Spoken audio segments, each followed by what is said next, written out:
Well, folks, and welcome back. It's the 10th of November, Mark Hurley, and welcome back, buddy. You've got something going on there. Is it a mow or is it the whole show you got? No, not at all. It's just an accident. But look, the season started, isn't it, properly now? We've had a lot of absentees in the fleet, and I've had a couple of races that didn't start because of too much wind, but today it kind of gets going, doesn't it? Yeah. Scratch race today, folks. It's the first heat of the state championship, so all those three-boy races we've had four of them, and some of them didn't eventuate due to winds problems. But today, I reckon this is going to be the start. Pick the Podium starts today. The form now starts from now. I mean, I don't know what's going to happen out there. We'll talk about our picks for the Podium when we get out there. But there's new boats, isn't there? New crews. I think it is. I think there's one way of looking at this at today's race, which is this is. If you want to actually try and pick the podium today, you'd obviously go for the crews that have sailed together over the last few years that have just got back together with the smallest number of variables. So Michael Coxon, although he's got a few changes in force today, but you know, he's such a consistent sailor. I know you're probably going to look at Smeg, you might even look at Asco, and of course you'd look at Seven, but Seven are in the brand new boat. So Seven, you probably all know, but Seven's got a brand new boat this year. They tried to sail it last weekend, too much wind. Didn't get off the beach. Saw them out yesterday sailing for maybe 10 minutes in light air, so completely untested. Will they have got all their hallies going the right way? Are the systems going to work? All of that. And Jack McCartney's rag, same situation. There's a lot of that going first on. time.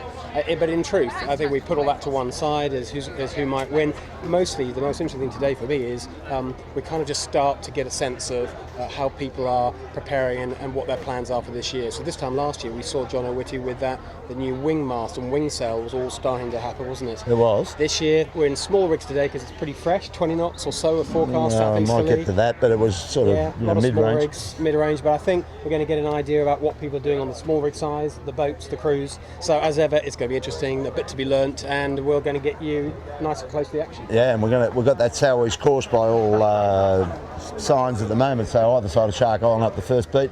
Fascinating. Two fleets coming together. Let's get out there and put it together for you. We might get wet, but you're pretty safe. See you on the water. Okay, so we're just going out to the start line down in Taylor Bay, and we've come across this rather impressive yacht, Mark Healy. This is the old speedboat / Rambler / now Loyal. Yeah, it is a fine bit of kit, isn't it? So this is 100 foot of carbon fabulousness. Well, it's quite an old boat now. It's about 5+ years old. It's a Juan K design. It's had a lot of history, this boat, and it's raced across Atlantic. It's struggled to get across Atlantic a few times. Richard Branson chartered it once, and that didn't get very far on that occasion. And as you said, it was chartered by the Rambler guys. I'm not sure if he ever bought it. That's a guy called Mr. David. I don't know whether he actually ever bought it, but anyway, it was either chartered or owned, and they capsized approaching the Fastnet a couple of years ago, and luckily no one was lost, and they capsized us literally just as they rounded the Fastnet, so very dramatic. Luckily the Rescue Services of Ireland and the British Isles kicked into action, and it was a happy ending, but it might not have been. There's an interesting dude on the helm here. Is that Anthony, or there's the story that Tommy Slingsby's got to drive on this thing? Yeah, I think Tom Slingsby is doing the Hobart. Whether he's going to do much sailing before that, there he is. There's Tom. There is Tom getting his time in early on. Yeah, no foils inside. No foils, no multi-hulls, but all good. Good bunch of dudes. All sorts of characters on that boat. Well, we might have a more detailed run through the crew list next time we see them out on the water. I reckon there's a lot of faces there. Looks like a pretty decent crew, that's for sure. We've got some heads there. The gear looks great. Look at the hardware on that. Look at the rig. I'm not sure, Simon, if you can look at the way the rigging attached to the deck. Look at the chain plate structure. That's pretty interesting, isn't it? And look at the mast. This boat was wrecked and ruined on the capsize, so everything is new. The hull was pretty much kept, but everything else you see there is completely new. That would have cost a couple of dollars, wouldn't it, Bob? What's the rumour? The rumour's 5.5 big ones, and this thing's going to Hobart. That's why it's here. And Anthony Bell is a keen player. He won it a couple of years ago in the old, which is now the Ragamuffin 100. So there's some good 100-foot action for this Hobart. There you go. And look at this. Here's an interesting picture. There's Michael Coxon, the sailor. He's waving at us now. And that little fellow in front of him with the frizzy hair, that's his son. So that's another of the Coxon clans. We have a Michael Coxon sailing a skiff today, who is the nephew of that one, who's the sailmaker. And there's Will Coxon behind. There's a lot of familiar faces. Obviously Michael Coxon's sailmaker of North Sails, he will have put some of the gear on board that boat, and that won't have done his invoice turnover any harm this year at all. That's probably why he's got such a big smile on his face at the moment. Absolutely. Nothing my sailmaker likes more than maxi boats entering the Hobart race. Anyway, we'll see them guys later on in the year. For now, goodbye, good luck to Loyal. I hope they're going to have a great season, a great Hobart race. Good to have another big boat on the harbour, Bob. My word. Anyway, we'll get down to the start line, the boats are going down, and we'll get them away shortly. Back to you then. Okay folks, we've found Doug Cameron's guys down in Taylor Bay. This is the Sowish course. It's a beauty. Pretty puffy out here, Mark. There's big holes in it, but there's some quite good puffs. But we're inside 4 now, is that right? And Mark Healy, this course, just to remind the followers, we go off this line up into Rose Bay, around a laid mark, down into Robinson Point, back up to Clark Island. Shoots on down into Taylor Bay, sorry, not Taylor Bay, Chowder Bay, then back up to Shark Island. Then there's a sausage leg, windward leeward, and they go around that top mark in Rose Bay, down to Robinson's Point, back to the finish. So it's going to be an interesting race, Mark Healy, and you'll pick the podium, buddy. This is a tough one. I don't know what I'm doing. It's really tough. It's got to be all bit about boat handling. It's a puffy, shifty day, that's for sure. This course is always a boat handling course anyway, and there's plenty of pretty small rigs today, and it's early in the season, so that puts even more of a premium on small rigs. So I'm kind of going to have to go with some fairly predictable choices. I'm going to go with Michael Coxon for sure. I'm going to go with 7, brand new boat, I know, but the rig and the settings, you can be sure, will be the same as they were last year. And Ian Murray is yet again involved in that boat, and he knows exactly what settings work. He'll have them all written down. So, and with guys like Scott Babbage and Sam Newton back to strengthen the front of the boat even more than last year. It's not that they had a bad bowman last year, that's for sure, but they've got probably the best now. So that tells you 7 have got to be in your pick. One, third. Yeah, who's the third one? I'm going to go with Appliances online, because I think the Pirates, sell the boat nicely, and good bunch of boat handlers, those 3, but could be surprised. I'm hoping for good things from the RAG this year, and a brand new boat, first time out right now, so they might have some issues, but we know they're boat handled superbly, and I like the colour scheme of the boat, and why not pick a boat for its colours? I know plenty of people that did that at the Melbourne Cup horse race here in Australia this last Tuesday gone, people picking it on the name or the number or the colour that the jockey was wearing. So I'm going to do the same. It's equivalent of the Melbourne pick for me. That's Rag and Famish. It's my 4th pick, if I can have one, please. Well, you're going 4? Ooh. Okay, I'm going to go for some wild cards. There's a boat right in front of us. You've got your camera on him, the Green Frog of David Witt's City Marine. I think David is just dying to make a marker on this fleet. I'm going with David. I'm going with Fisher and Paykel, Grant Rolliston. I'm going to go with Cocker. So I'm a little bit off for you. Not a bad option. Well, we've got about a minute and a half to go. You can see the fleet starting to line up already. There is, if you see any little boats that look like skiffs only smaller, there's actually there's a 12-foot skiff race going on there. Bottom mark is frustratingly awfully close to our start line. So who knows, there might be a little potential for bang and crash here. Anyway, back to the big boats, the 18-foot skiffs. Here they are, all lining up. Have we got any absentees? Just Chris Nicholson on Mojo. Bob is missing. He's the only big name missing. Otherwise, we have a full fleet of all the contenders out today. And what's Chris Nicholson's excuse, Bob? Is it too windy for him? Is he too scared? No, shortage of crew. I think one of these guys, I think it's Mike McKenzie. He's up in the 16-footer championship. Yes. One to go. Interesting. I know that Chris will want to get all the practice in he can. Relatively new back to this fleet. Obviously he's not scared. That was just being very facetious as an ex-Volvo sailor and a very good skiff sailor, but he'll be disappointed not to be here. This is just the kind of day that you need to get the hours in, isn't it? It's a great practice day today, these kind of conditions. It's a good test. Now, 40 seconds to go. Okay, there's boat end down to the middle. Nobody wants the pin. Nobody wants the pin at all. There's a lot of space down there. Well, Smeg's kind of making a little go for it, as is Rag and Famish down there. Here's 7 deciding, let's just have a clean start in the middle of the line. Lots of space to windward. They've got appliances a little tight to leeward, tighter than they'd like to leeward. Line looks a bit left to me here, Bob. I don't think the pin would be a bad place to be at all. I wouldn't mind being down there. 7 are kind of just trying to hang high and create some space to leeward. They got 10 seconds to go. Up at this end, Thurlow Fisher in great shape. Simon Nern on DeLonghi in very nice shape as well, if he can just get some space to leeward. 5 seconds to go. Leeward end looks like the place to be. You'd want to be Smeg or Rag if you could be, and that's a great start down the left end. 7 just pop out, got a nice little bit of space to leeward. Nice start from 7, you can see there. David Witt, not a bad start. Panasonic good, DeLonghi good, but I think all in all, I think middle left would be a nice place to be. Let's see how it pans out. Okay, well, nobody's coming back right, so there's not a great deal of faith in this right-hand side of Shark Island right now, but that usually occurs. They come back if they get dudded and they get second or third row. They go back there and have a shot at it, but right now there goes Alex South in the Via Go-Go. She's tacked off and going to go a little bit to the right for a look. So that's it. The first heat of the state championship is off and running, and Jackie McCartney, Mark, he's just sort of extended out of that little spot he was in. He's not going too bad at all, straight out of the box. Yeah, that left, I think a lot of that is just the left is a nice place to be, and if they can just, I know Seven's working hard to try and hold that lane just above, and just behind him Panasonic likewise doing hard to try and hold a skinny lane just above Seven, but by the time they're all going to have to tack onto Porton, then it's going to matter who crosses who. But at the moment you'd say top three are looking like Rag going very nicely hard left, Seven doing a pretty damn good job there too, and Panasonic, well, our winner of the last two races. Yeah, but he's on a hat-trick. Look who's just behind him, Michael Coxon, one of my picks, I'll remind you now, Bob. Very happy to have. I've got three of my top four are in the top three, if that makes any sense at all. It's early days, buddy. Don't It is, you're right. take it too early. No, I shouldn't. I want to take whatever tiny bit of glory I get this year early. There's plenty of time for disappointment and shocking mistakes, so let's take the good stuff away, guys. So anyway, Michael Coxon tacks away onto Port. He decided it was all a little bit tricky staying in those skinny lanes, and he's going to get out of this early. Not a bad decision, because Seven and Rag and Smeg, we've just seen Panasonic tack away, have got the big issue about how far do you push this corner. Well, I think that Seven are going to just see if they can get a little chunk of Rag. If Rag doesn't tack really nicely here, and choppy water, hard to do in a skiff, they don't tack nicely, Seven will have a little look at them and will try and force them back, and that of course will give them the left side of the race course. So, interesting times, early days, long way to go. It is early days, but it's shaping up nicely. We've got a breakaway fleet going to the right, which Alex South was one of the earliest to go back there. So we're going to watch this fleet come together. We'll come back to you when we get a demarcation on who's in which fleet. Back to you then.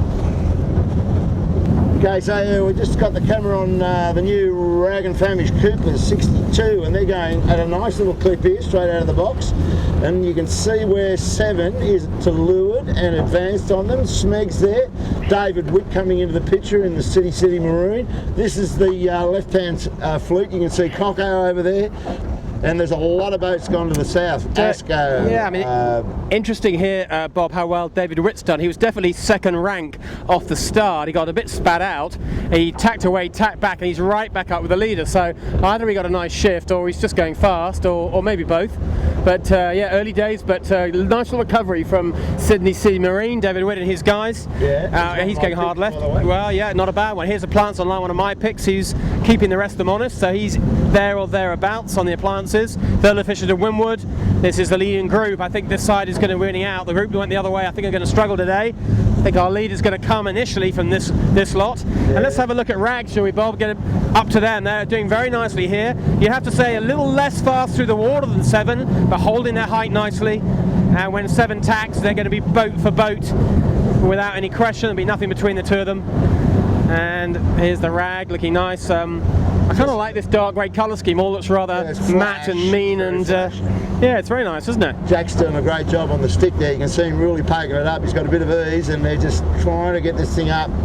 And I think they're doing a pretty good job. What do you think of the gear? This is the Ullman setup. Yeah, it's. I mean, I think when they look at this on the camera, they realise it's all a bit too full and a bit too fat. Low down the sails, got a little bit too much return, too much depth. They don't want that amount of depth on a day like today. You want nice skinny sails, but first time out, so they haven't got the rig settings quite right, and they're not going bad considering here's a marginal cross with Seven. They ain't going to cross, they're going to tack and lee bow. Too big a duck for them. Let's see how good the tack is. Not bad for this time of the season, but Seven will roll easily. It's probably not the best tactical call there from Rag. They were unlikely in that position to get the tack away and stay bow forward. Seven put the bow down a tad, so he did a nice job and just accelerated over the top. So I think this is our 1-2, but third official on the far side, Michael Coxon, might have something to say about it. Seven tack back early on. They like this side of the beat. I think they're just doing this for the shift, I think, and they maybe had a look at Coco on the far side, realised they were never going to get to him, and said, well, let's not go over and consolidate a loss, let's stay on this side. So maybe early in the season, Bob, but nobody likes to come second if they can avoid it. As soon as the rudders go in, mate, it's all on. The race faces go on, and this is a really good contest today because the breeze is up and it's puffy, so we're going to get a. Let's go and have a look at 7, shall we? Yeah, here come. Well, it's 7 coming towards us. Have a quick look at them, maybe. They're about to put a tack, and let's watch our 7 stack. We mentioned Sam Newton, Bob, as being probably the best bowman. Well, he was the best bowman last time he sailed in the fleet, but that was 2 seasons ago, wasn't it, I think? Yes. So 2 seasons ago he was the best bowman. Is he still now? Well, I don't know. He's had 2 seasons America's Cupping with Oracle, but that's not skiff sailing. That's a whole different form of sailing. I don't think he's got any worse, but has he got any better? I don't know. My guess is by the end of the season he'll be definitely back to that #1 bowman position. Is he today? Well, I don't know. We'll see. See for yourself. See what you think. And I'll tell you who else has come up into this front running section is Nick Daly's Pure Blonde. If you just look over your shoulder there, Mark. That's not the best tack that Sevy's ever done.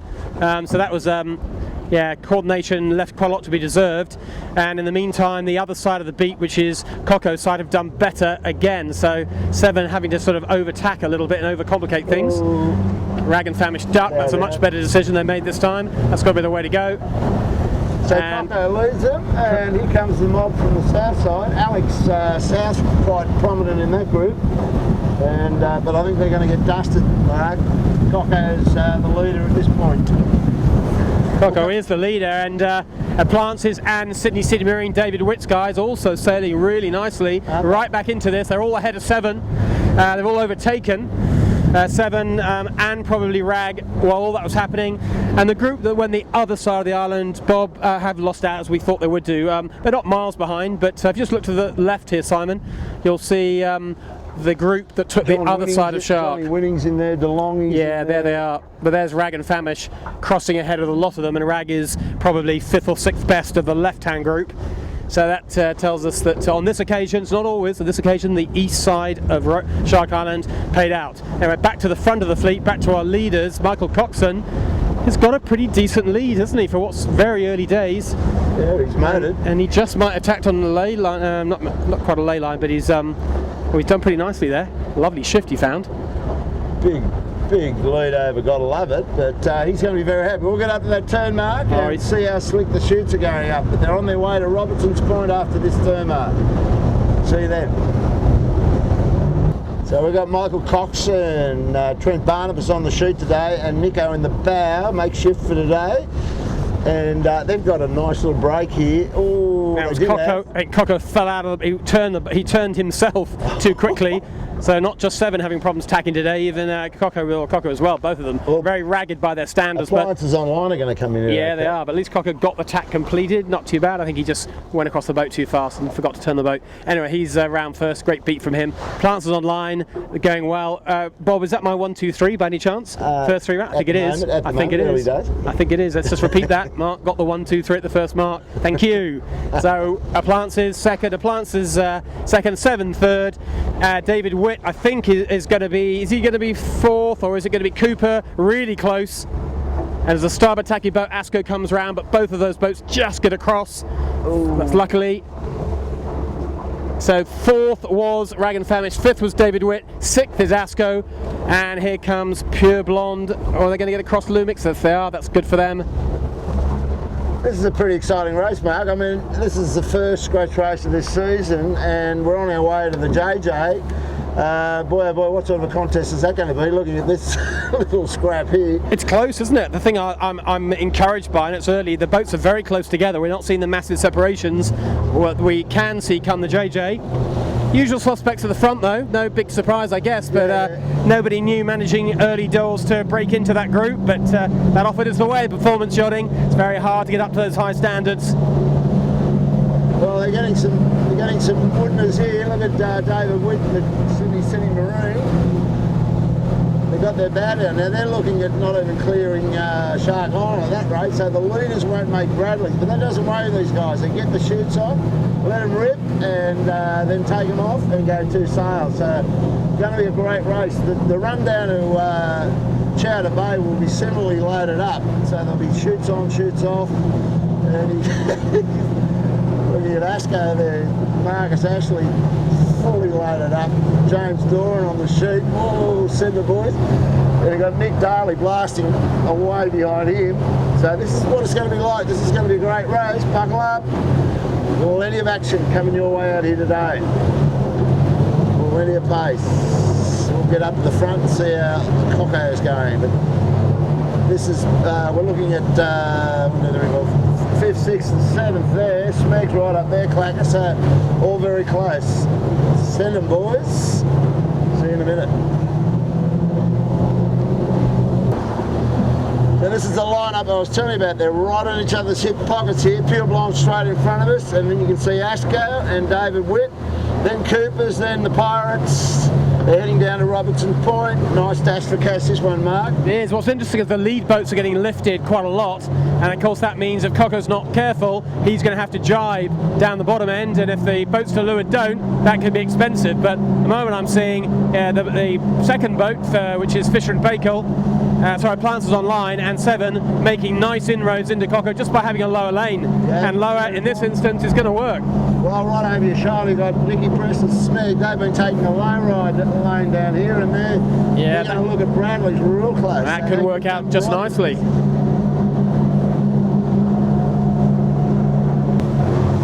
Okay, so here's some inroads into the places here. You've got Dave Witt. Nice bit of riding moment from down the back of the ship there. Yeah, just round to your left, Simon. Good job to get over to the left. That's what we're looking at. That's the one that Bob's talking about. There is Sydney Marine, David Witt. As you said, plenty of riding moment. Quite a lot of technique too. I think Witty's got a few hours on these boats, hasn't he, Bob? In the fresh stuff, showing he knows exactly how to get the balance right and the right heel angle, the right amount of load on the sails. Doing a really good job. So he's done. He's pulled up one place for sure. I think he's going to end up in 4th here, unless they all get lifted. Jackie McCartney, I think he's shaking down a bit. He's following your line, and you've got to get down too. So you can get overexcited and go. David's got the high lane now to get rid of Asco, so he's sailing up and down all over the place. Cooper's for mine. We'll get round this bottom mark in front of the pair of them. You go with that, mate? Could be. I think up front would be interesting. That we'll get down the mark and see who gets there. Cocko's found a bit of depth now, rolled down a bit, which he'll be relieved to have done. Everyone's searching for that buoy. Haven't been down around this buoy for a few months. Trying to find it on the horizon. It's down by Sydney Yacht Squadron. It's hidden behind a ferry right now. Not hidden to us. We can see it. It's right in front of us. It'll be hidden to the other guys though because of their line. So plenty on here. It'll be interesting to see. I think Cocko's in favourite to get round this mark, but there'll be nothing between 7 and the Planters Online. David Witt breathing down their neck. That's your podium, Mark.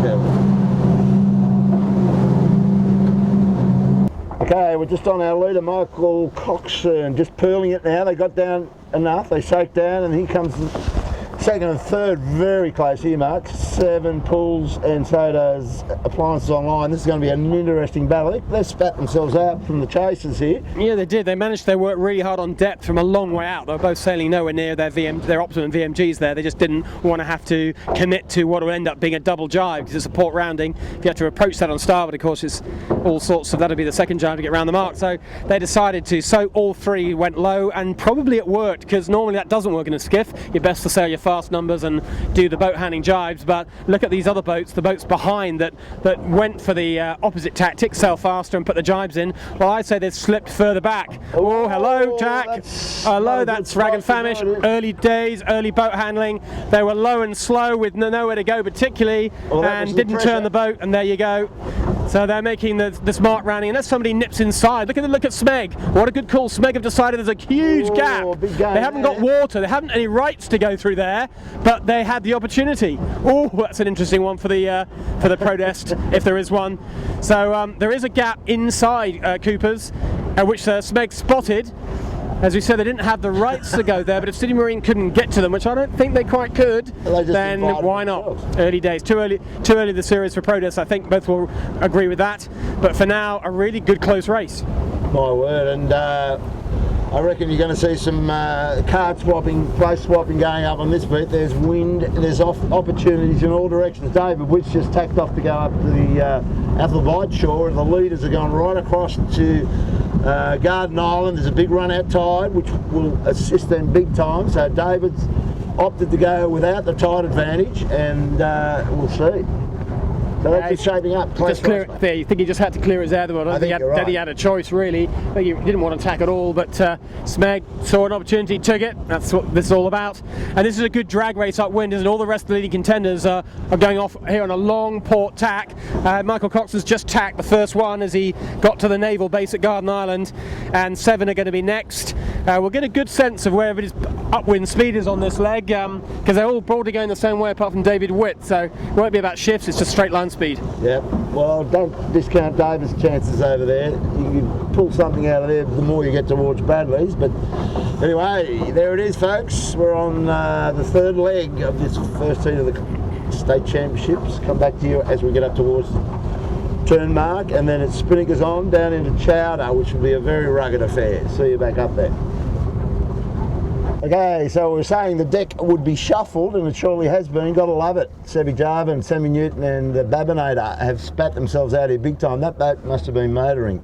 Yeah, it must have been. I mean, they went pretty much the same way as Cocker. Not quite. They hit the right a little harder, but not dramatically. But they've opened up a lead of well over 100 metres, probably 200 metres in no time at all. I think we can be reasonably sure that there's not a lot wrong with Seven's pace with the small rig in this kind of stuff. There certainly wasn't last year. It was probably their favourite conditions with this kind of stuff. Well, nothing much has changed. They're off and launched.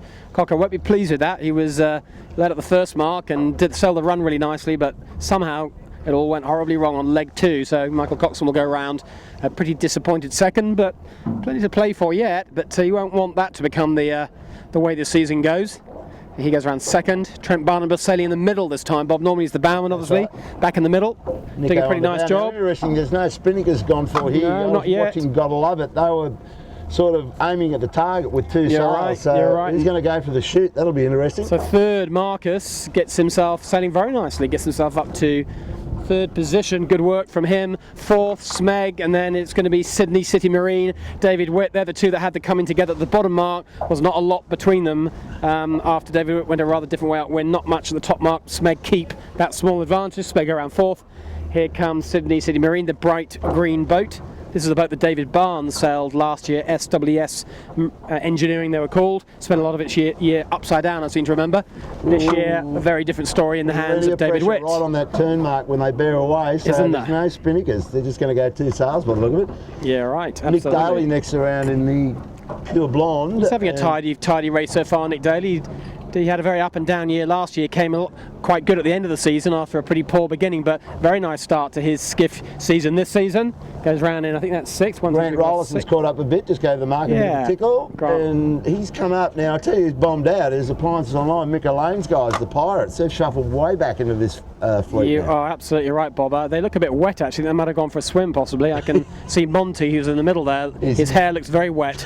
Unless there's a lot of hair gel being used this year, which I don't think hair products are really de rigueur in the skiff fleet, are they? No. So I think they might have had a swim. That's what's happened to them. And now we're getting towards the dregs back end of the fleet at the moment. Then Munster and Lumix. Long way back, these guys, in truth. Early season. And Lumix. Now, they've won the last 2 races, Bob, haven't they? Yeah, they're not about to win this one. What's going on today? Well, the other races were pretty. They played their game pretty well in those other races, and they had a lot of bias on the beats which they picked. Today, it's all over the shop. Go you good thing. They got the bicycle caps on, and they're going to give it a crack anyway. So we'll get down there. There's no Spinnakers. They're all just up and down, trying to look for an angle, but I don't think they're going to be any. There's a big lull there for Jono. And then the pressure comes on and the bows go down. Very tricky out of Point Piper. We'll shut it down and we'll get up to the front runners. See you up there. Okay, so we're nearly down to the Chowder Bay turn mark, and these 2 sails, this has been a very tough leg. Pressure comes on and they've really got their hands full with just 2 sails, and just come round to the right, Simon, you can pick up Michael Coxon worked his way up reasonably high, and now he's the only one to put a chute on down here, so he's had to do that to get down, pearling it now. So if you come around to the left, Simon, you've got Smeg, who's just been rolled by City Marine on this way down here. So David Witt giving it a good crack, and he's now up in the 3rd place. Your podium, Mark Early, you've got 2 up there. My Jolly Green Frog's going okay, and I've got Smeg nipping at your boats. Yeah, we've seen a few swimmers on this leg, haven't we? We saw Asco, we saw Pure Blonde, both capsize in quick succession, one after the other. Quite tough stuff. two-sail reaching in this puffy breeze, you've got to have your eyes behind you a lot of the time. What the hell's going to happen next? Ahead of you for the puffs, behind you for the waves and the ferries, and a lot of coordination needed. Again, early season, tough to do, but these front runners managing to find a way to do it. Not often you see Smeg though getting rolled in a two-sail reach, but I know they have got a crew change, haven't they? Yeah. Normally they're pretty much the masters of this, but Sydney City Marine showing that they've got some fairly serious plans this season, I think. I think you're right. Not making the numbers up, are they? That's for sure. Anyway, around they go. They're in a very competitive third at Sydney City. Smeg, nice job for them as usual in the fresh stuff. Going to go round in 4, and there's a very big gap back to 5th. A very big gap indeed. There's our top 4. Nice sailing. So the podium's going to come out of these 4, and I've got 2 in it, and you've got 2 in it, Mark. So that's it for the moment. Appliances Online trying to catch up to this group, and we'll struggle. Jack McCartney's back up again, and Grant Rollison's Fisher and Paykel. There's a long way to go yet. Let's see. We'll get up to that top turn mark, and then we'll start the windward leeward part of this track. See you up there. Sitting off the back of the mighty Sydney City Marine, the new sponsorship in this fleet this year, with David Witt on the wheel, and I'm not sure who's sailing with. I think Keegan York could be in the bow of this. Now, I like what they've done, mate. They're the first boat to tack back towards the island. They've got the tide. The good thing about this is they've got an ebb tide under their centreboard, and that's going to help you lift up to this island, and you can see a bit of that attitude right there. Whereas the other boats, I reckon he might get into Coco a bit here going the way he's doing it. So there's a bit of another puzzle for you. David Witt on the move in this race, early days in the season, but you pick the podium people, you've got a green boat to think about. Yeah, so we were saying at the top mark, weren't we, that there's not much of a shuffle from the normal order. Well, Sydney City Marine, new boat, that's the marina just the other side of the harbour bridge, owned by Sid Fisher of Ragamuffin fame. It's one of the most famous Australian yachtsmen of all time, still fully competitive, still doing Hobart races at a ridiculously advanced years, but good on him for doing that. And this is his marina. He sponsors this boat. Oh, the Flying Dutchman's on star, but I think David Witt will do the wise thing and do a little duck. God, Flying Dutchman's used to be big boats, didn't they? Look at that. That looks tiny in comparison. So yeah, this is a new boat into the skiff scene. Not new crew, but new boats, new combinations, and early days. Small rig today, maybe very different with the big rig, but good work from those guys so far, going nicely.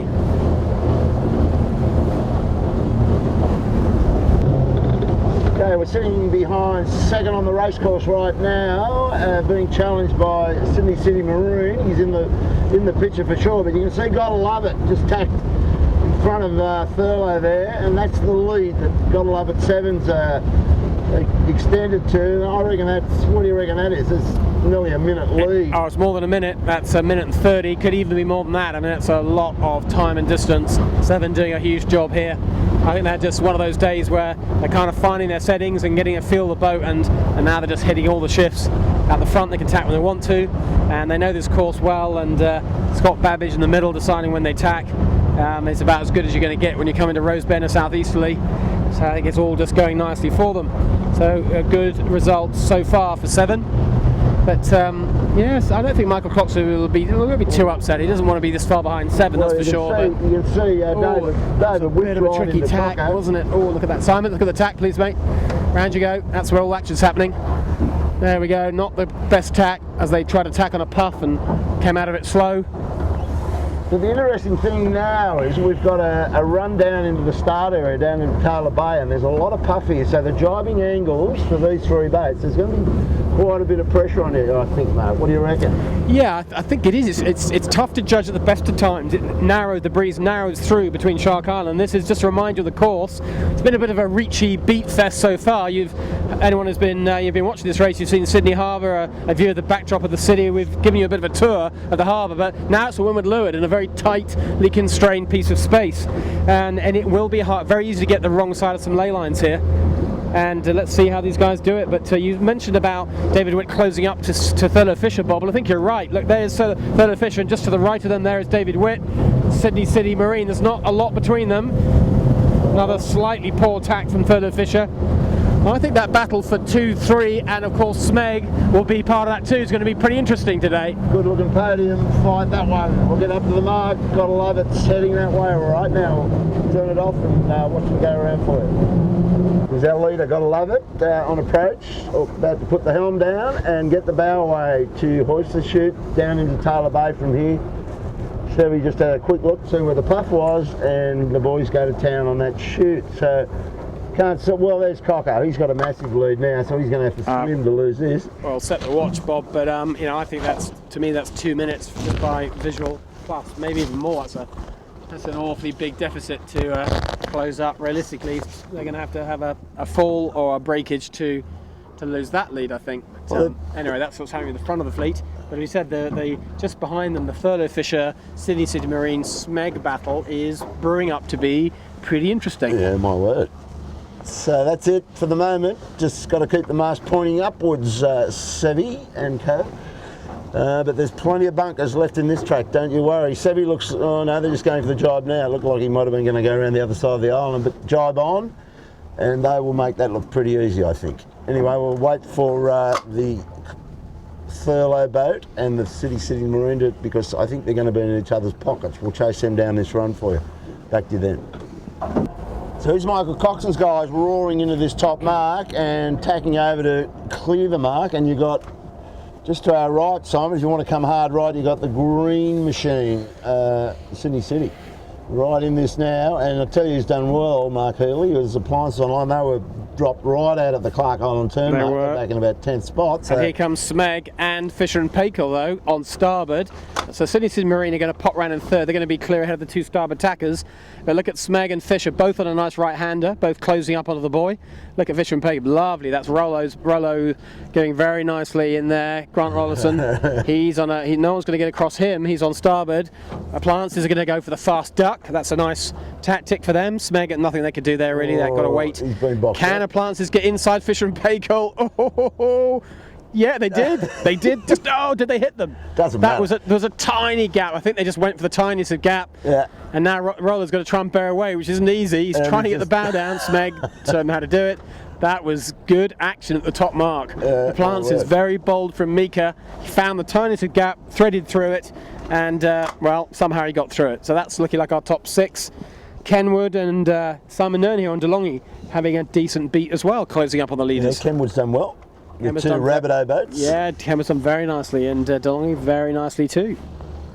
And Cooper's 62, Rag and Famish, further back than fullback. So that's it. We'll try and get down there. Coco fully lit up and trying to keep Sydney City behind him. So we'll get down there and have a look at that action for you. Back then. Yeah, we just caught up behind the Sydney City Marine now. There's a technique. David's sitting in. He's trying to shake this thing down on these. He's making easy angles for himself because he knows the danger, I believe, of trying to pick hot angles. He's just going to get smashed. So David sitting in and letting this thing feed itself down. Coco, on the other hand, is three strings. He's gone for a tighter angle approach. Got to love it in the distance. Comfortable leader. But I think you know what's going to happen here, Mark. I'm seeing Appliances online and Smeg and Fisher and Pakel desperately want to get up into this podium area. So there's going to be some fun and games going on the next beat and the next run and the final beat. Oh yeah, and we've got 7 launched and looking very happy to win this race. Solo Fisher solid second. Unless Sydney City Marine can find some extra pace. Third, looks like they're going to be defending third rather than attacking second. Is sort of what it feels like right now. But having said that, Sydney City Marine made a good march for the fleet from the first beat. But just behind them, that pack you're talking about, Bob. Yeah. Smeg and Appliances Online and Fisher and Pakel, all three are within about 50 metres of each other. They are all in 4th, 5th and 6th, but eyeing third and like the look of where Sydney City Marine is. Look at these two, very close racing. Smeg might have a little roll on Appliances there, just. Fisher and Pakel out to the left, just going to be pushing the ley line a tad. But they're coming down a bit more breeze, I think, Bob. A little bit more breeze behind, as often happens. Yeah, I agree. A little bit more breeze, and I think they may come into the front 3 boats just enough to make this competitive. I think so. Anyway, that's the way it's shaping up. We're on our way to the turn mark. Gotta love it's already around, heading back up into the Rose Bay turn mark. We're going to have a good race for the podium. Come back to you when we get some action. The leader, gotta love it. He's cleared the bottom turn mark in Taylor Bay, coming straight at us. Get the bow up, Sevi. And that boat as, I don't know if they wouldn't have changed too much, but they might have played around with the vang and pulled a few sails out, but it's certainly motoring now, Mark. Yeah, it is. It looks like a brand new jib. Of course, boats have to, you're going to measure your sails in quite soon for the rest of the season, but that looks to me like a brand new jib. It looks like the mainsail from last year. My guess is they may well have the same mast because they're very happy with how they were going with the smaller rig, so I reckon it's exactly the same small rig as last year, but a new jib. Don't know that for sure. I'll have a chat with Sevi or Scott after the race and find out for sure, but yeah, certainly a brand new jib today. A day like today wouldn't do any harm at all. Not a lot of changes, I don't think, Bob. They of course had a big crash last year just before the JJ, if you remember that. They broke the wing bar, came off just before the JJ started, and they reckon the boat was just starting to all peel apart last year, all the kind of major loads. This is the Seven's, the boat that pioneered bigger sail era, really. It's under Ian Murray's guidance, particularly the small rig. They just kept going bigger and bigger and bigger, and while they're at it for good measure, they made the big rig even bigger. Well, that put a lot more loading into the boats and the hulls, and that's one of the reasons, I think, why the Seven of 3 or 4 seasons old was literally starting to fall apart. Yeah, just looking at that boat now, Mark, this breeze would be what, around gusting 18 to 20 possibly. And they don't want much more breeze in that rig, that's for sure. It's sort of pretty top end, isn't it? It is. You can see how often Sebi's setting inside the jib to give you an idea about where he's at power-wise. His mainsail looks pretty flat, low down through the middle. You can see there's not a lot of shape there. Just look at those bend stripes, the little red stripes across the mainsail. That gives you an idea. Even from this angle, you can read how much depth is in the sail once you practice it a little bit. And from behind, we can see that these sails are pretty flat at the moment. Quite a lot of twist, giving the power out of the boat as much as possible. But you're right, Bob, this boat doesn't need a lot more power with the setup right now. They've probably got another rig setting they can go to flatten things out a little bit more. But they're getting up there for sure. So here's our leader, the Bolter, the big red 7. I think the wheels are well and truly back on this. This is the first outing for this boat in a race this year, so pretty devastating performance right at the death. And we're going to go around this mark and just see how they hoist that at a red chute. So we're right off their tuck, as you can see, and we'll put the bow down with them hopefully, but I think they'll turn a bit tighter than us. There they go, Mark. What do you reckon about this little performance? Yeah, it's a little ominous for the rest of the fleet, isn't it? They for the first beat they sort of stayed in amongst the top 3 or 4, and down the first run they looked a bit average like everyone else, and then all of a sudden they looked distinctly anything but average. They've gone very, very fast upwind. That first beat that we got after the Harbour Bridge down by the Yacht Squadron, they suddenly went from 2nd/3rd to a minute clear of everyone, and they just keep extending and extending and extending. Particularly upwind is what it looks like, Bob. It's what we saw last year, particularly on the small rig, which this is, the middle top end of it, which we've got now. They were very quick last year in the old boat. Well, not much has changed. It's got a brand new, nice stiff hull, and well, look at them go now. This is going to be a team who are saying, anyone who wants to beat us this year, well, you're going to have to sail well. They're not going to give this title back easily, are they? No, not at all, and we're doing 26 knots right here in the Fearless Camera Cat, and these blokes are handling this thing like a finely tuned race machine. Sammy Newton hasn't lost anything on that chute. He's just really clever on the ease. Something else to watch these blokes, they're too good. And another defence of their world title possibly. Looking a lot like it. So that's our winner. We'll leave him go because he's going to clear out. We'll pick him up on the way to the finish, and we'll get back and see who's going to get on the podium. Great race developing there. We'll go back and see what's going on. Goodbye, gotta love it. Second on the racetrack, Michael Coxon still got his nose in front of David Witt, but I think this is going to go down to the wire for second place because there's a lot of action in front of them. Spinning a run down to Robertson Point, then the beat up to the finish, and it all changes on that beat, I can tell you. So Coco still got his second spot. Go you good thing, Thurlow. And David Witt in the Jolly Green Frog, trying to get the bow down. There she goes. And Smeg right on his hammer. And Appliances Online, your other boat, Mark Hurley. So this is going to be a good race to the finish, methinks. Yeah, I think it is. I think plenty to play for here. Thurlow Fisher 2, Sydney City 3. And Smeg, Appliances Online, not far behind at all. You think probably third place is going to come from one of those three. Smeg, we know, like the fresh stuff. They love the tight spinnaker reaching. Well, they went very good bear away from them. Got the bow down really quickly, a lot faster than City Marine, who had a bit of a struggle, as you mentioned, Bob. But we know that David Witt last year was part of the Rag and Famish crew, and you remember that last race of the JJ when they had the chance to win the whole JJ, but couldn't get the bow down. Well, he was part of that crew. He'll remember all too well that when you get that wrong, it's very expensive. So he's probably pretty keen to make sure none of that kind of stuff happens this year now that he's on the helm. Anyway, there we are, the plants online. They could yet have something to say about the podium. That's Smeg right in front of us. So we're looking at right now to the right, Simon. You'll see Smeg pointing straight at Shark Island, Bob. Well, that Shark Island's not about to move, is it? No, not at all. So they've got to do something interesting, like put the bow up, or drop the kite, or find a lift, or we're going to have some great footage for our friends on YouTube. So it could be all about to happen. There goes the rag. Gill's sized it up. He's going to have to... Flapping the spinnaker, hoping there are not too many rocks sticking out from Shark Island.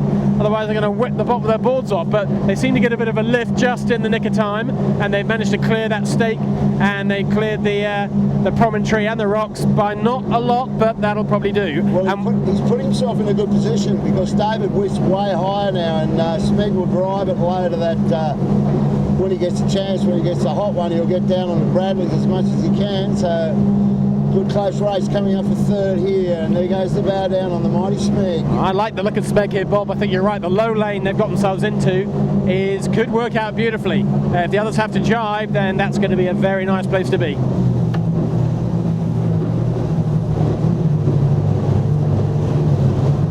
So there's another nice little puff for the mighty Smeg, and Gill's just working that taper tree, and Nicky just hanging on to all of them and looking for stuff, and they've got plenty on coming their way, so they're just at the right angle right now. They can just sit there and take a few bow downs, and they'll get around Bradley's, it would look like. So great race coming up with David Witt. Just see on the horizon, Bob, actually there's 7 going around the mark. They actually did jibe, so a jibe is likely to be required. Breeze is generally trending lifting here. That is all good news for Smeg. Yep. So that's the way it's shaping up. We'll get down the bottom and see how it pans out. But Smeg on the move on the City Marine, and Coco still high. Smeg could come right into both of these guys down here. We'll get down there and cover it off for you. See you down there. Here's the approach. This is what we're talking about. Coco coming in on a big path and just laying it, but he's had to do the double jibe. Smeg's also done the double jibe, but I think he might be through here on David Witt, Mark. It's going to be close here. Close. David Witt's on starboard, and he's a much lower lane. I don't think Smeg are going to be able to jibe and get across him. I'm pretty sure they're not, but it's a boat handling test for all 3 boats. This is not an easy manoeuvre to do, and Coco's guys are going to get away with this, but it's a bit ugly. And here's a big test for David Witt. That looks like a slightly early jibe, but he might get away. He's got to sail deeper than he wants here. That's the problem with the early jibe. Got to get that kite down. Smeg's coming in fast from the left. Kite's already out the way. David Witt wants to get the bow up, but he can't. He's got to wait. He so wants to get the bow up, but he still can't. That's ugly, but I'm afraid this time of the year that's a tough manoeuvre at the best of times, but early this season, never going to be straightforward. Luckily, they all stayed upright. Smeg snicked through on the inside. So currently, it's Coco in 2, Smeg in 3, David Witt in 4. This battle's going to go all the way to the finish. You got that right. So he's got to love it. He's way off in the distance, so going to be a great race. Anything can happen for the podium here. David won't throw it away for a second, so hold your breath. The podium is about to be sorted out. Just another kilometre and a bit, and we'll know all about it. Coco, he just got out of jail there too, Mark. Didn't he? He was a bit ragged on that setup, but it's a lot of pressure on those late drops and trying to get around that mark, keep in front of the other crowd. So you good thinking, Thurlow Fisher. Okay, so here's our leader. Gotta love it. What a great performance today, Mark Healy. These blokes have blown their doors off, and going to take a well-earned victory in Heat 1 of the New South Wales Championships. Pretty impressive, Mark. Yeah, get the time. Not a lot wrong with that, was there? They had a relatively conservative start, albeit down the favoured end. Struggled maybe to find all the right settings up the first beat, but they were competitive, but certainly not looking the fastest boat out there. took a little bit more time to settle down that first run, and then from then onwards it was all a 7 story. It was all about their boat speed, and I think it's hard to tell when they're that far ahead, but they seem to be picking all the shifts as far as we could see. But nothing wrong with the fast forward motion. You'd have to say that they've just taken all the good stuff, all the good settings from last year, transplanted it onto just a newer, stiffer, therefore quicker hull. On boats like skiffs, stiff hull is just about everything, and also the board as well, rudder, all the fittings, all the little bits and pieces that go to make the package work.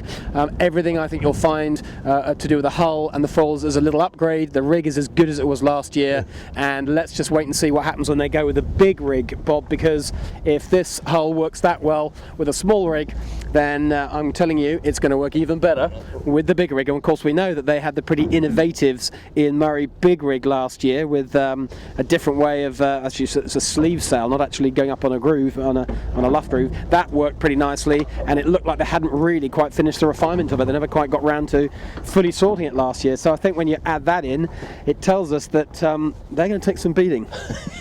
Well, they've just about sailed into another postcode. They are. We still haven't got second and third anywhere near this finishing line. That's the gap. That's what they've done to them today. So all you pick the podium people looking for some form, that's a no-brainer for your picks next week. Gotta love it for sure. We're going to shut down and just see who gets the better of second and third. Great fight developing down the bottom when we last saw you. So come back to you then.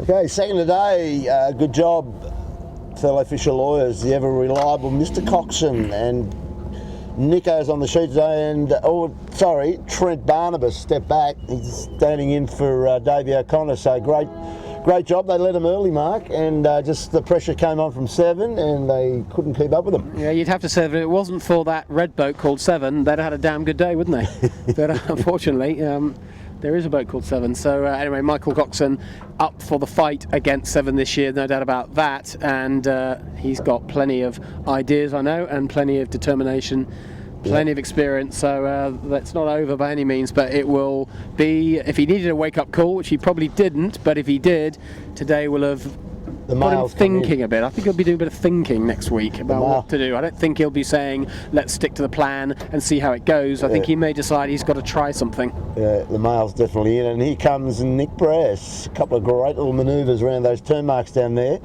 He's got a bit of a bad header, he can't lay the line, so he's got to tack in, slow speed tack. But he's got it. He's got through to third, so that shuffles David Witt. Did a great job, David, today, I thought, and he was one of my picks. Meg was one of my picks, and so you did better than I did, Mark. Yeah, you'd always put Smeg in the top group in the breezy stuff. They're really good boat handlers. They got a nice setup. They're just kind of tidy. Don't do a lot wrong. Occasionally they don't look like they have quite the speed to live with the front runners, but they always look like they got the boat handling, and today a boat handling day as we thought it would be, so no big surprise. Is David Witt's Sydney Marine a surprise? It kind of is a bit, just because it's a new crew, a new combination, and we haven't seen them, but he's got an experienced crew, and David's done enough skiff sailing. It shouldn't be a surprise that he's somewhere near the front of the fleet, but I think a lot of people were wondering, could he switch back from the front of the boat to the back of the boat from last year? Was he fully up to this? It's a long time since he's been at the back of a skiff. Well, I think he showed everyone today he's more than capable, and he's a threat this year in the right kind of conditions, probably at the fresh end of the scale. He is going to be well and truly up there. And look at the procession in now. Appliances online, right on David's heels. And Lumix came through nicely in the end. Now, how did that happen? We lost sight of him, so he's put something together on the race. Well, they've taken off those Peloton bicycling caps, and that seems to have helped. That didn't seem to work on the first beat. It was all looking a little bit too Francais, and gone a little bit more Australian. And just recently, look at that, only one go with the cap on. They've gone better. I'm sure that's what made the difference. Next over the line will be Fisher and Paykel, Grant Rollerson, Pistol Pete, and Jeffrey Beaushop. I had them in my podium today, but still a good performance. They'll improve. Grant's just getting his rig. That's his brand new second rig. They were working hard at getting in the boat in the park. So that's it, folks. That's a take for us. Thanks Simon Brown for squeezing the trigger, and Mark Healy. We'll get ashore, and Mark will have a little chat. So I'm sure a pretty happy group on the Gotta Love It, and we'll see you back here next week. Don't forget, pick the podium. get them in. You've got a little bit of form there. David Witt's looking pretty fine. You've got all the usual suspects, Smeg, appliances and iron, so it's not really helpful, but you've got plenty to aim at. We'll see you ashore and see you next weekend. Bye for now.